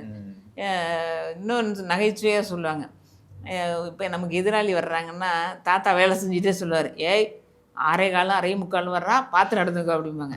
என்ன இவ்வளோ நீட்டமாக சொல்கிறாரு அப்படின்னு சொல்லிட்டு, தாத்தா சொல்லுங்க தாத்தா, நீ கூட்டுறதுக்குள்ளே, நீ வாத்தியார் மகளில் கூட்டுறதுக்குள்ளே வந்துட போறாடி அப்படிம்பாங்க. 6:15 6:45 6:15ஓட அரையை கூட்டி அப்படி 3/4 கூட்டினா 7:30 வருது. 6:15 6:45 அப்படிங்கிற வார்த்தை இதெல்லாம் வந்து. அப்புறம் அம்மா மையனன்னு சொல்லி கேள்விப்பட்டிருக்கீங்களா? அம்மா மையன், எங்கள் அம்மா மையன் வந்திருக்காங்க அப்படிம்பாங்க. நான் ஒரு பாட்டு சொல்கிறேன், நீங்கள் கேட்டிருக்கீங்களா? அத்தை மகனே போய் வரவா, அம்மான் மகனே போய் வரவா. அம்மான் தாய் மாமன். இப்போ அம்மா சீர் கொடு, அப்போ அம்மா வரிசை வைங்க அப்படின்னு ஊரில் சொல்லுவாங்க. அம்மான் வரிசை, அம்மா வரிசை கிடையாது, அம்மான் வரிசை. அம்மான் மாமன், அம்மா வகை மாமன். அம்மா வகை மாமன். அம்மான்னா அம்மாவை விட உயர்ந்தவன் மாமன். மா அப்படின்னா என்ன? பெரியது. மாமா பெரியதுக்கு பெரிதினும் பெரிது கேளுங்கிறது. அம்மாவை விட உயர்ந்தவன் என்ன? மாமா. இப்போ குழந்தைங்களுக்கு நீங்கள் அம்மா சண்டை போட்டாங்கன்னா உடனே அவங்க மாமாவுக்கு தான் ஃபோன் பண்ணுவாங்க. அலைபேசி அதாவது எடுத்து இப்போ ஃபோன் பண்ணுவாங்க. முன்னாடி வந்து விருந்தாடி வந்தால் சொல்லுவாங்க. விருந்தாடி வந்தால் முதல் பட்டியல் என்ன? இன்னைக்கு அம்மா என்னை அடிச்சிச்சு, இன்னைக்கு எனக்கு அம்மா நான் அதை கேட்டேன் வாங்கி கொடுக்கல. உடனே யார் வாங்கி கொடுப்பாருன்னா மாமா தான் வாங்கி கொடுப்பார். அவருக்கு வந்து தான் பெற்ற பிள்ளைகளை விட தன் சகோதரிகள் பெற்ற பிள்ளைகள் வந்து பெரிய தெய்வங்களாக தெரியும். அதனால தான் மாமஞ்சீரு செல்ல சண்டை கொள்ள சண்டையெல்லாம் வந்துருக்கு தெரியுமா? பந்தல்லாம் கட்டணும் அப்படிங்கிறதெல்லாம் இருக்கு. இந்த வாழ்க்கை முறையை நம்ம தொலைச்சிட்டோம். ஆமா. இப்போ எல்லாமே ஆன்லைன்லேயே கல்யாணம் நடக்குது. மொய் போனாலாம் கூகுள் பேல அனுப்புறாங்க. என்ன ஒரு இது. அப்போ சுற்றம் சூழ வருகை தந்து மணமக்களை சிறப்பிக்குமாறு வேண்டிக் கொள்கிறேன் அப்படின்னு சொல்லுவாங்க. சுற்றம் இப்போ வந்து இருவர் வந்தால் ஒருவர் வந்தால் மட்டும் போதும்னு கூட இப்போ அந்த பத்திரிகையில் அடிக்கிறாங்க. ஏன்னா எத்தனை பேர் வர்றீங்கன்னு முன்கூட்டியே கேட்டுக்கிறாங்க. கல்யாண பத்திரிக்கை வச்சுட்டு எத்தனை பேர் வருவீங்க, சாப்பாடு சொல்கிறது கேட்குறோம் அப்படின்னு இருக்கிறாங்க. என்ன இது எல்லாமே ஒரு வருத்தமாக இருக்குது, ஆனால் ஏக்கமாக இருக்குது. இல்லை, இன்னமும் கல்யாண பத்திரிகை, கல்யாண அழைப்புதழ்கள், திருமண அழைப்புதழ்கள்லாம் பார்த்தீங்கன்னா நீங்கள் சொல்ல மாதிரி தாங்கள் சுற்றமும் நட்பும் சூழ வருகை தந்துன்ற வார்த்தைகளுக்கு இன்னும் நிறைய பேருக்கு பொருள் தெரியாம தான் அது. சரி, அது ஒரு டெம்ப்ளேட், அது அப்படியே இருக்கட்டும். அது சுற்றமும் நட்பும் சூழ வருகை தந்துன்னா, இப்போ உங்கள் தங்கை கல்யாணம்னு வச்சிங்களேன், உங்கள் தங்கை கல்யாணத்துக்கு எனக்கு பத்திரிக்கை கொடுக்குறீங்கன்னா நீங்கள் என்னன்ட்டு சொல்கிறீங்க, உங்களுக்கு தெரிஞ்சவங்க இருந்தாலும் நீங்கள் அழைச்சிட்டு வாங்கன்னு. உங்களுடைய நட்பு இருந்தாலும் நீங்களும் உங்களுடைய நட்புகளும் வந்து என் தங்கையை வாழ்த்தணும் அப்படின்னு, நம்ம உறவு தான் இருக்கணும்னு இல்லை அப்படிங்கிறது. அப்படி தான் திருமணங்கள்லாம் நடந்தது. அது மாதிரி திருவள்ளர் செல்வன், திருவள்ளர் செல்வி, திருநிறை செல்வன், திருநிறை செல்வி அப்படின்லாம் இருக்கு இல்லையா? இப்போ திருவள்ளர் செல்வனுக்கும் திருநிறை செல்விக்கும்னு போடுவாங்க. அதோட பொருள் என்னன்னு தெரியுமா? முதல் அந்த குடும்பத்தின் மூத்த குழந்தை அவருக்கு திருமணம். வளர் அப்படின்னு சொன்னா இன்னொன்று இருக்கு, இன்னும் அடுத்த இன்னொரு வாரிசு இருக்கு. நிறை அப்படின்னா இதோட கடைசி, இது கடைசி அப்படிங்கிறது பொருளாக இருக்கும். ஆனால் இன்னமும் இந்த திருமண அழைப்புதழ் அடிக்கிற அச்சகங்கள்லேயே இந்த பொருள் புரியாமல் தான் அடிச்சுக்கிட்டு இருக்காங்க. சொல்கிறதா அடிச்சு நம்ம இதில் கோவிலுக்கு பெரிய நான் போய் சண்டையை போட்டேன். அது கோயில்னு வருங்க, கோவில் வேற கோயில் வேற அப்படின்னு பெரிய சண்டையெல்லாம் போட்டிருக்கேன். ஆமாம், நான் சொற்களை வந்து நிறைய மறந்துட்டோம். வீணால விரிந்து, வியப்பு அப்படின்னு சொன்னால் ரொம்ப ஆச்சரியம், இந்த சொற்களை வியந்து போனேன் அப்படின்லாம் சொல்கிறோம். இப்போ வந்து எக்ஸைட்டானே அப்படின்னு சொல்கிறாங்க. வியந்து போனேப்பா அப்படின்னு சொல்கிறது இல்லையா? இந்த சொற்கள் எல்லாம் மறந்துட்டு போகுது அப்படிங்கிற ஒரு செய்தி வந்து ரொம்ப வருத்தமான ஒரு இன்றைய காலகட்டத்துக்கு அது அவசியம் ஆகிறதா அப்படின்ற? இல்லை, ரொம்ப அவசியம். ஒரு மொழி அழிஞ்சிட்டுனா சமூகம் அழிஞ்சிடாதான்? இப்போ நம்மளாம் இப்போ குறிப்பாக நீங்களாம் தமிழ் பேசிகிட்டு இருக்கீங்க, தமிழ் தேசியம் பேசிகிட்டு இருக்கீங்க. மொழியை பாதுகாக்கிறது நம்மளுடைய வேலை இல்லையா? ஆனால் அது அன்றாட வாழ்க்கையில் நம்ம அதை பயன்படுத்த தவறியது. இல்லை, அது நம்மளுடைய குற்றம். யாரும் உங்களை பேச வேணாம்னு சொல்லலையே. நாங்கள் கல்லூரி படிக்கும்போது என்னை சொன்னாலுங்க, குயில் நீ போய் அந்த ஓட்டுநர்கிட்ட அவளுக்கு என்னை வந்து ஓட்டுறதுக்காக நான் தூய தமிழில் பேசிகிட்டு இருந்தேன். அப்போ அந்த நடத்துனர்கிட்ட போய் நீ ஒரு டிக்கெட் கேட்கணும், தமிழில் கேட்கணும். இது என்ன பெரியாதா? சரி, நான் அப்போ வந்து தானே கேட்பாங்க, விசில் அடிச்சுட்டு. அவன் மீதி தொகை கொடுக்குறதுல நம்ம மனசு வேறு படாத பாடுபடும். கொடுப்பானா கொடுக்க மாட்டேன் நான். அப்போ வந்து ஒரு பயணச்சீட்டு ஒன்று கொடுங்க அப்படின்னு அவர் என்னை திரும்பி பார்த்தாரு. உடனே இதுங்களாம் உடனே அரட்டையாக சிரித்தாங்க. இல்லைங்க, பட்டுக்கோட்டைக்கு ஒரு பயணச்சீட்டு வேணும் அப்படின்னு கொடுத்துட்டு போயிட்டு திருப்பி வந்து எந்த கல்லூரி அப்படின்னாரு. என்ன குந்தவிநாச்சியார் கல்லூரி அப்படின்னு போயிட்டாரு. அது என்னவோ சொல்லக்கூடாத வார்த்தையா அப்படின்னு எல்லாரும் திரும்பி பார்த்துட்டாங்க. இங்கே பாருங்க, இப்போ அரசு பேருந்துகளில் பயணச்சீட்டு கேட்டு பெறவும்னு இருக்கு, ஆனால் சொல்றது இல்லையே. ஆனால் ஆமாம், அதை நம்ம சொல்லி கேட்டோம்னா ஒரு மாதிரி பார்க்கறது. இப்போ நம்ம அது இப்படி பேசி ஆகணுமா அப்படின்ற ஒரு சூழல் ஏற்படுது. நம்மளை வந்து நம்ம மட்டும் தனியாக இருக்கோம், எல்லாரும் நம்மளை ஒரு மாதிரி பார்க்குறாங்களே. நம்ம அது கூட்டத்தோட கூட்டமாக நம்ம பித்துக்குழின்னு கேள்விப்படுறீங்களா? பித்துக்குழி அவங்க கணக்குறான் பித்துக்குழி அப்படின்னு. பித்துக்குழி முருகதாஸ் அது யாரு? என்ன இப்படி கேட்டுட்டீங்க? முருகன் மேலே உள்ள ஒரு பற்றால் இன்னைக்கு பித்துக்குழி முருகதாஸருடைய பாடல்களை இன்னைக்கு போய் நீங்கள் கேட்குறீங்க. அவசியம் கேட்டோம்.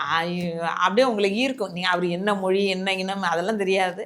அந்த பித்துக்குழி வந்து அப்படி முருகன் மேலே ஒரு பித்துக்குழியாக இருந்து பாடுற அந்த பாட்டை கேட்டு பாருங்க. பள்ளி கல்லூரிகளில் படிக்கும்போது பெண் தோழிகள் இவன் பித்துக்குழியாட்டம் இருக்கான் அப்படின்னு சொல்லி குழி இல்லை குழி, பித்துக்குழி குழி குழி தான் அப்படின்னா பைத்தியமா?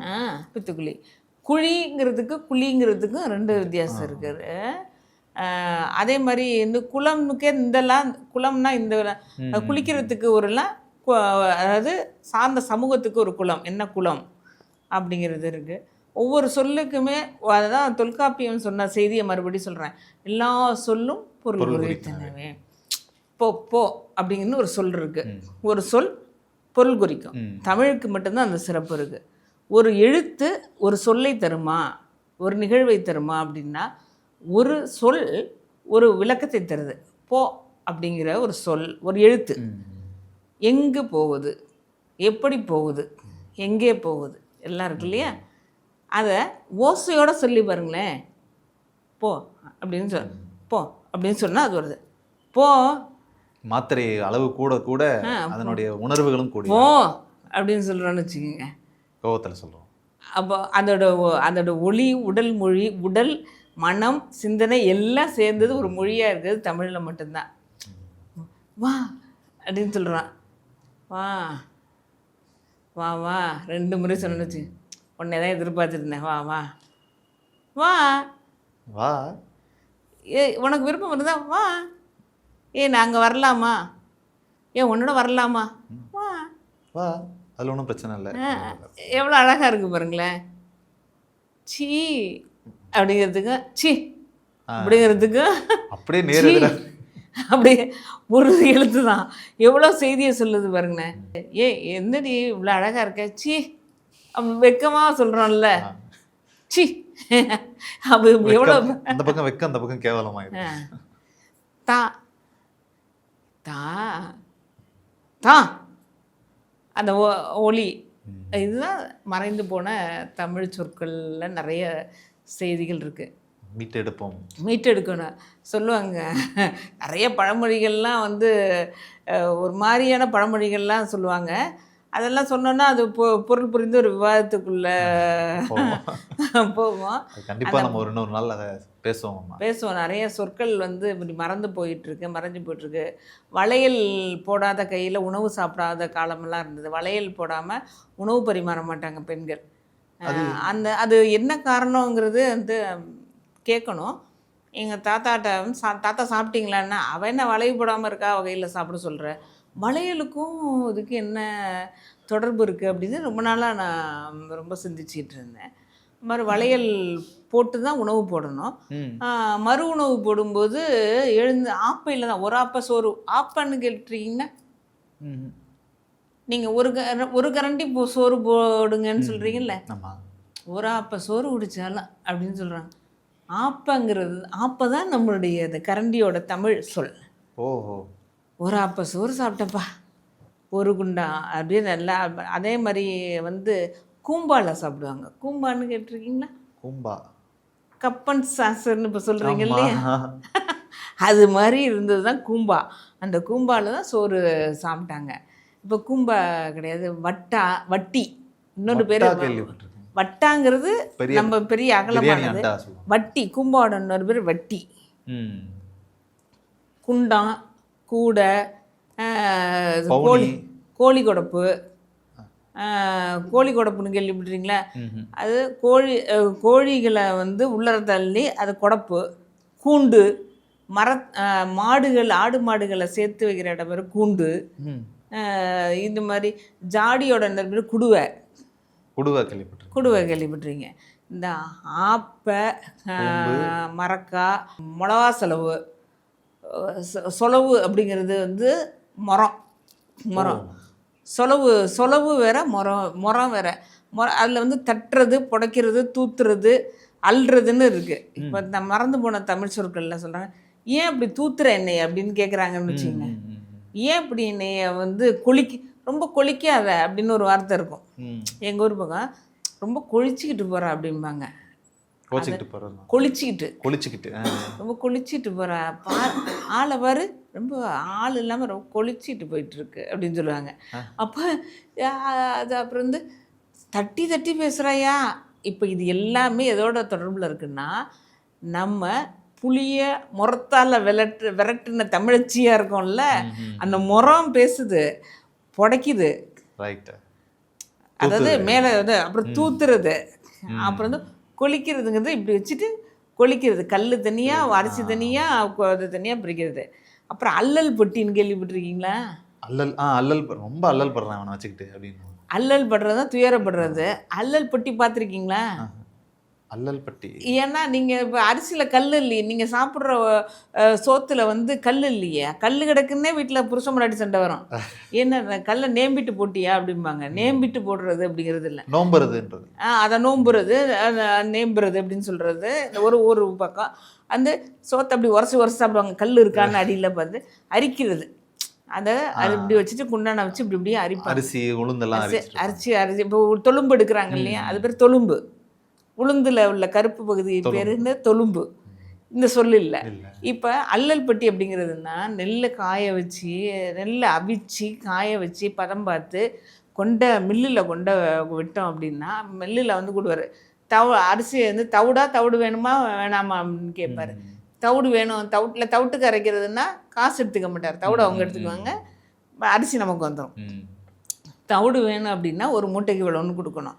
அதை கொடுத்துட்டு அல்லல் வேணுமா, அல்லல் பட்டியில் போடணுமா வேணாமான்னு. அல்லல் பட்டியில் போடுறதுன்னா இப்போ சலிக்கிறோம்ல, அது இயந்திரத்திலே இருந்துச்சு. அந்த அரிசியை போட்டால் அப்படியே நொய் குருணை தவிடு இதெல்லாம் உமி இது வருதுல்ல, அது பேர் தான் அல்லல் பட்டி. அப்படி என்னை அலக்களிக்கிறான் அப்படின்னு சொல்றதுல, அதான் அல்லல் படுறது. அல்லல் படுறது, அலக்களிக்கிறது. எவ்வளவு செய்திகளை நம்ம தொலைச்சிட்டு அலக்களிச்சு, எனக்கு தவறான ஒரு வழியை சொல்லி நான் ரொம்ப அலக்களிச்சிட்டேன். அது எல்லா தமிழ் சொற்களும் நம்முடைய வாழ்வியல் சார்ந்து இருக்குங்கிறது தான் உண்மையான செய்தி. எவ்வளோ ரொம்ப அதிகமான செய்திகளை நான் இன்னைக்கு தெரிஞ்சுக்கிட்டேன். நிறைய அதை பற்றி அடுத்தடுத்த காணொலிகளில் நம்ம நிறைய பேசுவோம். தமிழ் பேசுவோம், தமிழில் நிறைய பேசணும், இலக்கணங்கள் பேசணும், ஔவை சொன்னதை பேசணும். ஔவையை விட தமிழச்சி யார் இருக்கா? அவன் சொல்கிறா நட்புக்கு இந்த இந்த இந்த இதை வேணா தனியாக எடுத்துங்க சார். ஔவை சொல்கிற செய்திகள் 3 மூதுரை சொல்கிறேன், அது தம்பிக்கு சொல்லிடுவேன். இப்போ இதை முடிச்சிடுறோம், கன்க்ளூஷனில் முடிச்சிடறோம். இவ்வளோ தமிழ் சொற்களை என்னுடைய மகனாக இருந்த ரவீந்திரன் கேட்டு தெரிஞ்சிட்டீங்க. ரவீந்திரன்னா வேற பொருள். ராகவேந்திரன் வந்து ரொம்ப முக்கியமான ஒரு ஆளுமையோட ஒரு இறை வழிபாட்டில் உள்ளவர். ராகவேந்தர் கேட்டீங்க. இன்னும் நிறைய தமிழ் சொற்களை தேடி கண்டுபிடிங்க. பிற நாட்டு நல்லறிஞர் சாஸ்திரங்களே தமிழ் மொழியில் பெயர்தல் வேண்டும் அப்படின்னு சொல்லியிருக்காங்க. நீங்க எந்த நாட்டுக்கு போனாலும் அது நம் மொழியோடு தொடர்புடையதா அல்லது நம் மொழி அங்க இருக்கான்னு பாருங்க. நீங்கள் எந்த மொழி பேசினாலும் நம்முடைய உயிர் அங்க இருக்கும், மெய் அங்க இருக்கும். நீங்க வந்து இக்கடை சூடு அப்படின்னு சொன்னீங்கன்னா ஈ என்கின்ற அங்க உயிரெழுத்து இருந்துட்டு இருக்கும். லேது லே ஏங்கிற ஓசை இருக்கும். ராகவேந்தர் அப்படின்னா ரா ஆ என்கின்ற ஓசை இருக்கும். உயிர் இல்லாமல் எந்த எழுத்தும் இயங்காது. அது தமிழ் மொழிக்கே உள்ள சிறப்பு. அதே போலமா இப்போ பழமொழிகள் எல்லாத்தையும் பார்க்கும்போது அது சினிமாவில், தமிழ் சினிமாவில் நிறைய வந்திருக்கிறது. அந்த தாக்கம் இதுதான் உண்மை போல இருக்கு அப்படின்னு நினைத்து கொண்டு ஒரு தவறான செயலில் கூட சிலர் ஈடுபடுறாங்க. புண்பட்ட மனதை புகைவிட்டு ஆத்து அப்படின்ற ஒரு அந்த பழமொழிக்கு இப்போ சிகரெட் பிடிச்சோம்னா நம்ம மனசுல இருக்க பாரம்லாம் குறைஞ்சிரும் என்ற ஒரு பொருளை வந்து பொதுமையாக்கிட்டாங்க. அது என்ன உண்மையான? நான் மகன்கிட்ட கேட்குறேன் ஒரு செய்தி. மனசு அப்படிங்கிறது எங்க இருக்கு சொல்லுங்க? இங்க இருக்கு. எங்க இருக்கு? அது என்ன வடிவம்? அதுக்கு ஒரு வடிவம் இல்லையே. வடிவம் இல்லை. ஆனால் மனசு வலிக்குதுன்னு எங்க சொல்றோம்? மனசெல்லாம் ஒரு பாரமா இருந்ததுன்னு சொல்லல. மனசுங்கிறது இங்க இருக்கு. ஏன்னா நம்முடைய எண்ணங்கள் தான் மனசு. இல்லாத ஒரு உறுப்பை இருப்பதாக உருவகம் செஞ்சுட்டு இருக்கோம். அது முதல்ல தெரிஞ்சுக்கிறோம் இல்லையா? இப்போ புண்பட்ட மனசுன்னா இல்லாத உறுப்புக்கு எப்படி புண்ணு வரும் இல்லையா? அப்போ இல்லாத உறுப்புக்கு புண் வந்ததுன்னா நம்மளுடைய எண்ணங்கள் காயமாக இருக்குது. நான் சொல்கிற செய்தி வந்து உங்களுக்கு தெளிவுபடும்னு நினைக்கிறேன். அப்போ மனசு சுமையாக இருக்கும்போது, பாரமாக இருக்கும்போது, சில நபர்களுக்கு நண்பர்களோடு பேசும்போது மகிழ்ச்சி அளிக்கும், சில நபர்களுக்கு பாடல்கள் கேட்கும்போது மகிழ்ச்சி அளிக்கும், சில பேர் வந்து புத்தகம் படித்தா எனக்கு மகிழ்ச்சி அளிக்கும் அப்படின்னா. ஆனால் புகை விட்டு ஆற்று அப்படின்னு சொல்கிறாங்கல்ல, புண்பட்ட மனதை புகை விட்டு அப்படின்னா புன்னகை விட்டு, அது புகை அல்ல. புண்பட்ட உங்களுடைய காயங்களை புன்னகையால் சிரிக்க வச்சு ஆற்று அப்படிங்கிறது தான் அந்த செய்தி. அதை வந்து நம்ம புகை விட்டு ஆத்துது சினிமா. அதை எப்படி நம்ம அதை வந்து ஏற்றுக்கொள்ள முடியும்? நான் என்ன கேட்குறேன், ஏற்கனவே அவன் புண்பட்டு காயமாக இருக்கான், புகை விட்டா அவனுக்கு வந்து புற்றுநோய் வந்துடாதான்? அதுதான் இல்லை, அதை ஞாபகப்படுத்துறாங்க. பல பழமொழிகள் திரிந்து இப்படி வர்றது. இப்போ அர்ப்பனுக்கு செல்வம் வந்து அர்த்தராத்திரியில் கொடை பிடிப்பான் அப்படின்னு சொல்கிறாங்க இல்லையா? அர்ப்பணித்து வாழ்ந்து வந்தால் அர்த்தராத்திரியிலும் கொடை கொடுப்பான் அப்படிங்கிறது தான் செய்யுது. அர்ப்பணித்து வாழ்ந்து வந்தால் அர்த்தராத்திரியில் கேட்டால் கூட கொடை கொடுப்பான். அதை தான் ஔவையார் சொல்கிறாரு, பாடுபட்டு தேடி பணத்தை புதைத்து வைத்த பாவிகளே கேளுங்கள், கூடு விட்டு ஆவிதான் போவிய பின் யாரோ அனுபவிப்பார் பாவிகள் அந்த பணம். அது நல்லா அனுபவிக்க மாட்டானா, யாரோ அனுபவிப்பார் பாவிகள் அந்த பணம். கொடுத்து வாழியா என்ன பண்ணுவார்? நேற்று இருந்தார் இன்று இல்லை, இன்னும் நெடுநல் உடைத்தது இவ்வுலகு. நேற்று பார்த்தா நல்லா ரோட்டில் போனால் இன்னைக்கு செத்து விட்டேன்னு சொல்கிற அப்படின்னு. இப்போ நம்முடைய நண்பர் சொன்னார்ல, பட்டு பாடையில் போக அப்படின்னு சொல்கிறாங்க. பட்டு பாடையில் போகல, பட்டுங்கிறது செத்துங்கிறது. செத்த நாளில் வரேன் அப்படின்னு சொல்லுவாங்க சில. கொஞ்ச நேரத்தில் வரேன் அப்படின்னு, செத்த நாளில் வர்றேன். சாகிறதுக்கு எவ்வளோ நாழி ஆகும் சொல்லுங்க?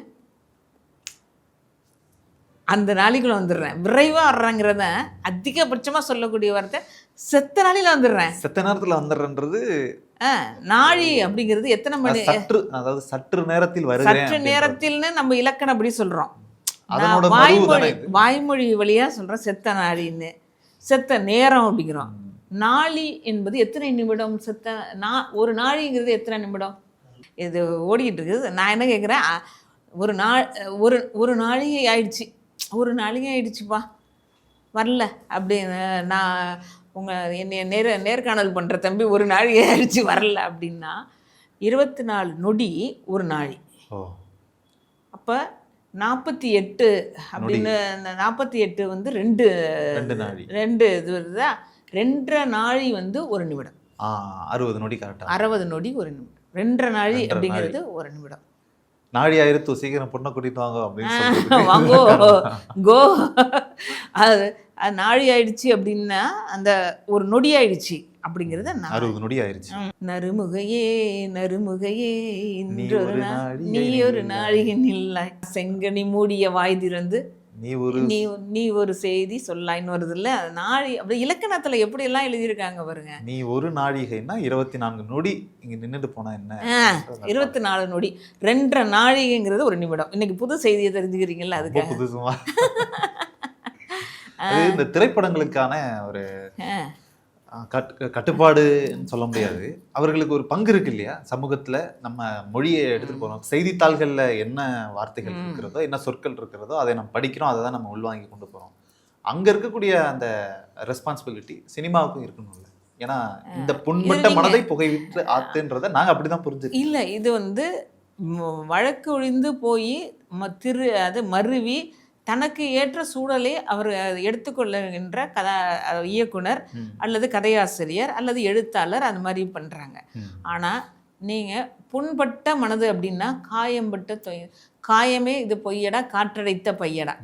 காயம் என்பது உடம்பு இல்லையா? வெங்காயம் சுக்கானால் வெந்தயத்தால் ஆவதென்ன அப்படின்னு கூட ஒரு இது இருக்கும். அப்போ வெங்காயம் அப்படிங்கிறது உடம்பு மேல்து. நிறைய அது காயத்துக்கு இருக்கும். தீயினால் சுட்ட புண் உள்ளாரும் மாறாதே நாவினால் சுட்டவடு அப்படின்னு சொல்கிறாங்க. தீயினால் சுட்ட புண் உள் ஆறும், ஆறி போயிடும். ஆனால் அது வடு ஆறி போயிடுமா? அதுதான் பொருள். உள் ஆறும் ஆறாதே நாவினால் சுட்ட வடு.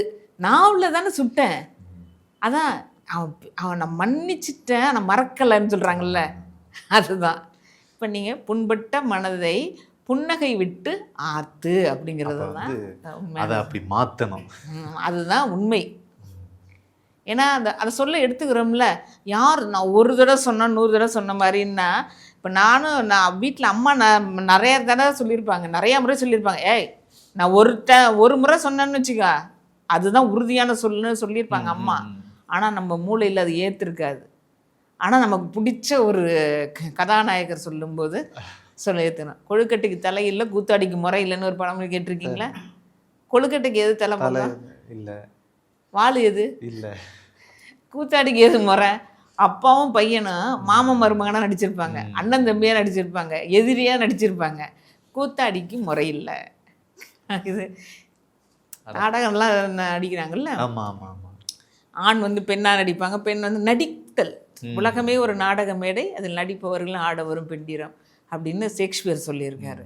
அப்போ அந்த மாதிரியான செய்தி. இன்னொன்று சொன்னீங்களே கழுதைக்கு, கழுதைக்கு தெரியுமா கற்பூர வாசனை அப்படின்ற இந்த வசனம் கூட ஒரு காமெடியில செந்தில் கவுண்டமணி காமெடியில வந்து வரும். அதுல அவர் சொல்லும்போது கழுதை என்ன கிட்ட கற்பூரத்தை போய் மோந்து பார்த்தது, அதன் வாசனை கண்டுபிடிச்சிருக்கு. அந்த இயக்குனர் ரொம்ப புத்திசாலிங்கிறதுக்கு இந்த செய்தி என்னன்னு கேட்டால், அவர் சொன்னார்ல, அது சொன்னது வந்து தப்பு, கழுதை ஏன் கற்பூரத்தை நுகர்ந்து பார்க்க போகுது அப்படிங்கிற ஒரு செய்தியையும் சொல்லியிருக்காருல்ல, அதுக்கு தீர்வும் அந்த இயக்குனரே சொல்லியிருக்காரு.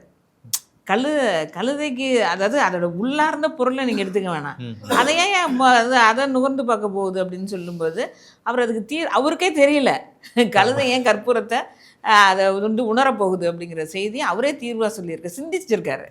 ஆனால் டீப்பாக போகல, சிந்திச்சிருக்காரு. இது தவறான ஒரு பழமொழி அப்படிங்கிறத அந்த இயக்குனர் உணர்ந்திருக்காரு.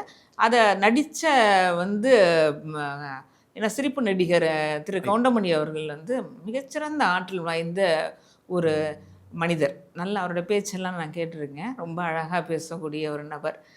சிரிக்கிறவங்கெல்லாம் வந்து அப்படியே ஒன்றுமே தெரியாதவங்க மற்றவங்கள சிரிக்க வைக்கிறாங்க.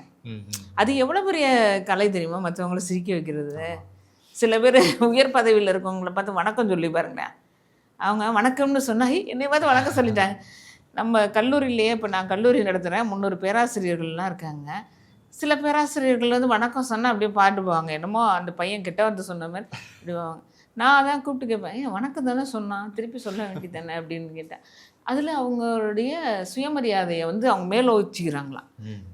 பதிலுக்கு நம்ம சொல்லணும்ல, நம்ம கை இருக்குல்ல, இப்படி வணக்கம்னு சொல்கிறதுல என்ன குறைஞ்சி போயிட போகிறோம். ஒரு சிரிப்பு, ஒரு சின்ன சின்ன சிரிப்பு, அதை தான் கவிஞர் எழுதியிருக்காங்கல்ல, சின்ன சின்ன அன்பில் தானே ஜீவன் இன்னும் இருக்குது அப்படிங்கிற மாதிரி. ஒரு அழுகையோ, என்னையை பொறுத்த வரையிலும் ஒரு அழுகையோ புன்னகையோ யாரையும் காயப்படுத்தாமல் இருந்தால் நாம் தான் சிறந்த மனிதர். அதை தான் இந்த தமிழ் சமூகத்துக்கு சொல்கிறோம்.